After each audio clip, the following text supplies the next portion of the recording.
கர்த்தருடைய பரிசுத்த நாமத்துக்கு ஸ்தோத்திரம். இன்னைக்கான வேத பகுதியை பார்க்கறதுக்கு முன்னாடி நேற்று நம்ம வீடியோல கேட்ட வினாவுக்கான வீடியோ இன்னைக்கு நம்ம பார்க்கலாமா? உன் காலை தள்ளாட ஒட்டார் என்பதன் அர்த்தம் என்ன? இதுக்கான பதில், கடவுள் நம்மளை விழவிட மாட்டார். சரி, இப்போ நம்ம இன்னைக்கான ஒரு சின்ன வினாவை பார்க்கலாமா? தங்கள் வழியின் பலனை புசிப்பார்கள் என்பதன் பொருள் என்ன? இதுக்கான பதிலை கமெண்ட்ஸ்ல சொல்லுங்க. சரியான பதிலை நான் நாளைக்கான வீடியோல சொல்றேன். இப்போ நம்ம இன்னைக்கான வேத பகுதியை பார்க்கலாமா? நீதிமொழிகள் 1ஆம் அதிகாரம் 31ஆம் வசனம்.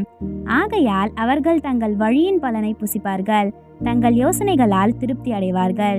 They will eat the fruit of their ways and be filled with the fruit of their schemes. Proverbs 131. இது நம்ம ஒரு சின்ன கதையா பார்த்துடலாமா? ஒரு நகரத்துல அர்ஜுன்ற ஒரு சிறுவன் வாழ்ந்து வந்தானா. அவன் புத்திசாலி தான், ஆனா நல்ல அறிவுகளை கேட்காம இருப்பானா. அவன் பெற்றோரும் ஆசிரியரும் எப்பவுமே நல்லதை தேர்ந்தெடுன்னு சொல்லிட்டு சொல்லுவாங்களாம். அதுவும் வாழ்க்கையை ஆசீர்வதிக்கும்னு சொல்லிட்டு சொல்லுவாங்களாம். ஆனா அர்ஜுன் எனக்கு எல்லாம் தெரியும்னு சொல்லிட்டு நினைச்சானா. பள்ளியில அவன் படிக்காம நண்பர்களின் வேலையை நக்கல் எடுப்பானா, தேர்வுகள்ல மோசடி செய்வானா, நண்பர்கள் எச்சரித்தாலும் எதுவுமே ஆகான்னு சொல்லிட்டு சிரித்தானா.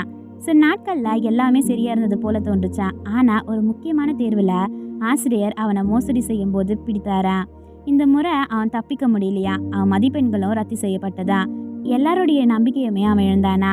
தனியா அமர்ந்து கொண்டிருந்த அர்ஜுன் ஒரு உண்மையை உணர்ந்தானா. நான் செய்த செயலால தான் இன்னைக்கு இந்த பிரச்சனைகள் காரணம் அப்படின்னு சொல்லிட்டு சொன்னானா.